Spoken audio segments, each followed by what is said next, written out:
Hi everybody, how y'all doing? Okay, so I had some really great questions that I wanted to answer, but I didn't think I could do them in the small space available where they were asked. So I think it warrants video because they're really great questions. Okay, so they asked, do I now feel that the Baha'i faith is wrong as a religion, or is it that I think it's just not the right one for me? And do I feel that Baha'is are going to hell? And how do I reconcile all the prophecies of the return of Christ being fulfilled by Baha'u'llah, the return of the glory of the Father, returning through the gate, which is the Bab? It seems to me that renouncing a religion that is based on so much proof just because you had a dream seems silly, in my humble opinion. Okay, thank you for asking that. Here's how it goes for me. No, I don't think anybody is going to hell. Nobody, anybody. No, I don't. No, not at all. And even before I was Baha'i or anything or not Baha'i, I have never, ever believed in hell. So that couldn't change. Whether whatever was going on, that would never change with me because I've never bought that. I never ever had. No matter how many people would tell me whatever they want to tell me. So that answers that, I hope. Absolutely not. Okay. Do I feel that the Baha'i faith is wrong as a religion, or is it just not the right one for me? It's definitely not personally the right one for me. Do I believe that it's wrong?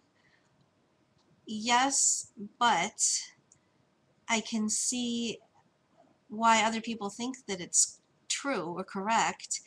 And I think somehow, um, I think that there are some good benefits that come from it.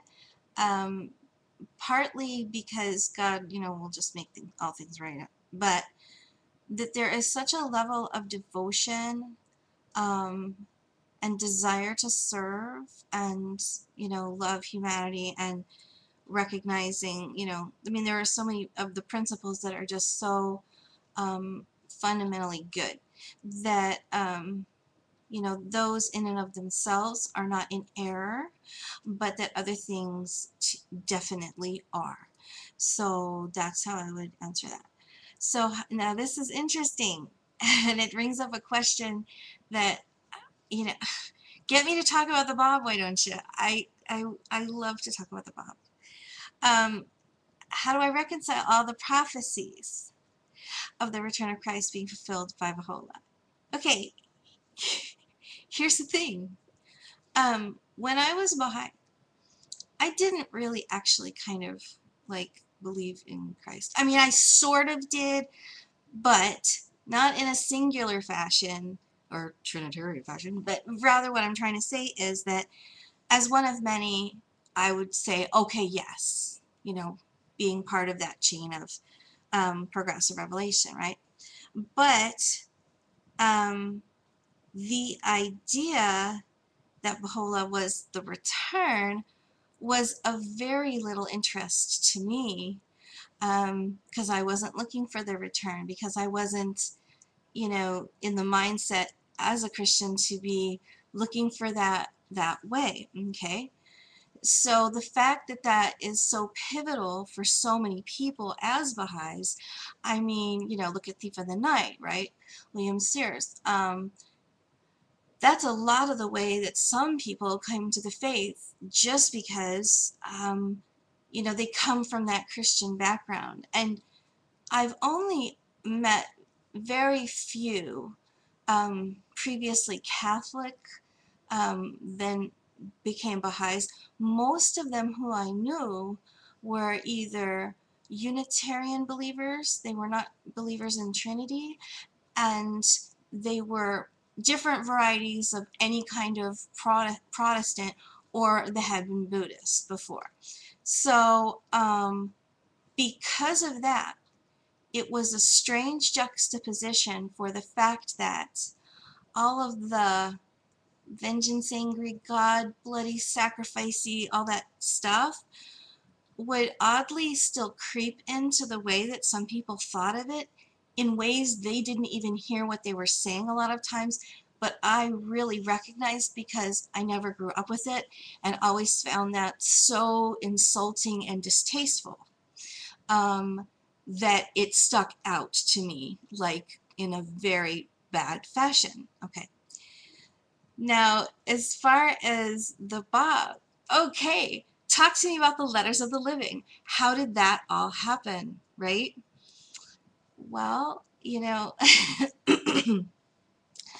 obviously I don't have the answer to that because that's a mysterious happening. I mean, that is truly amazing that all those people gathered there and they were all called and all of that. I mean, that is fascinating.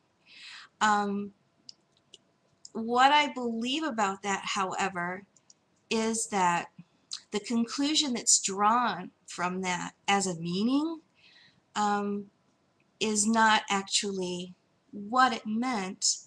And I would hearken back a little bit to what I said about the devotion and desire to serve God that those people were having and trying to be very obedient.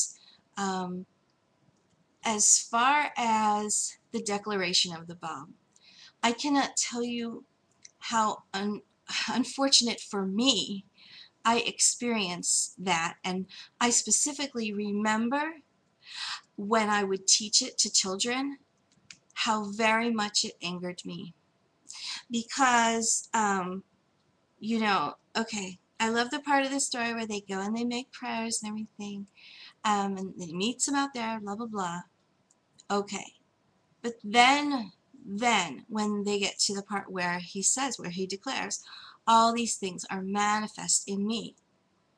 Okay. I I was so upset by that because they were so large and vague. I believe that many people could have actually,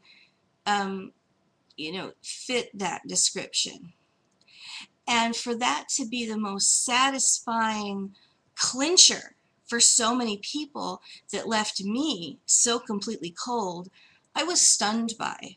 Because had that person been in front of me, barring the fact that, you're in front of a manifestation and you are, feeling something amazing because there's a spiritual thing going on, let's just bar that fact. Let's just take it to if a human being who I knew was not mentally ill, okay, said those things to me, I would say, no, honey, you don't. And that's not me being rude and snotty. That's just me being a little more um, desirous and discerning of what would be a proof. Okay, so the other part is proofs, what you're talking about, the prophecies of, the return of Christ. Well, I don't know those, okay? And I'm not joking. First of all, I never taught Ruhi, okay? So don't ask me any Ruhi because I don't know it and I don't like Ruhi, and I would be I would be happy to tell anybody why I don't like Ruhi, okay? So I have several books of how Baha'u'llah fills all the Christian prophecies. Have I read any of them? No, absolutely not, because I've not read all the Bible, and so whatever they were referring to, it wasn't of, any connection for me. And I, I never was a Baha'i for that reason.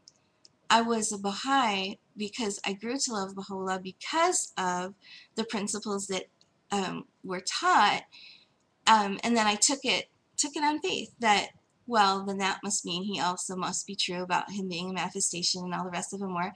But what I now look at it as is all of those principles that were extremely orthodox in nature were what I was responding to, and that did not mean necessarily that they came from a mouthpiece of God. Okay, so that's how that one doesn't really connect, which might be disappointing to some people. But I do have a lot of problems with the Bible, so I'm trying to work through those. The last part was because I had a dream. Well, here's the thing. It definitely was not because I had just one dream.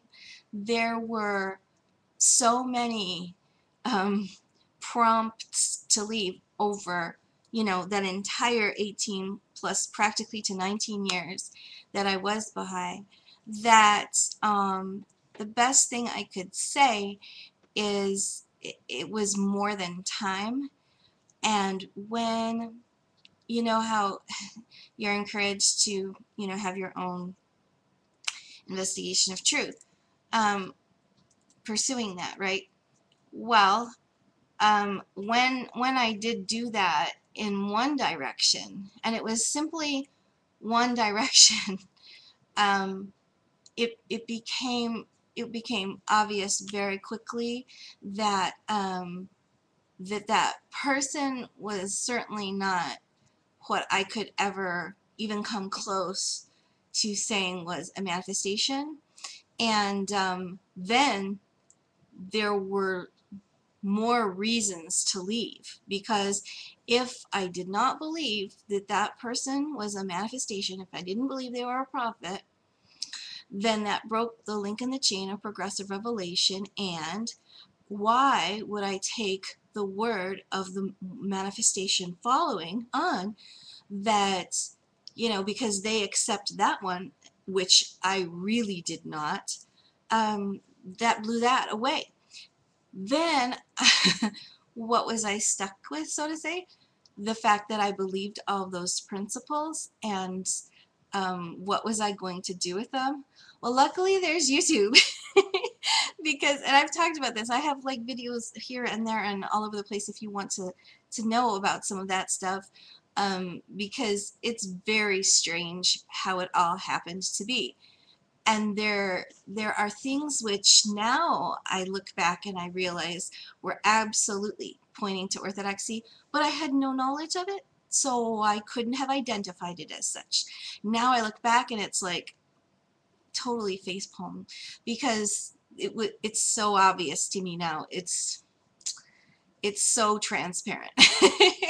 So those are some of the answers, and I'm sorry if they're any way harsh, because I do try to be very respectful of people's beliefs, but I know that some things that I'm saying are unpleasant, and that people have come to other conclusions, and I have complete respect for that. And I would never want to disparage the faith or discourage any person from being Baha'i, but I would say just do your investigation, do your study, you know, so that you know. And mine brought me away, so what can I tell you? I had to go. But thank you so much, and I really appreciate your comment, and I look forward to hearing back from you some more. And bright blessings of peace.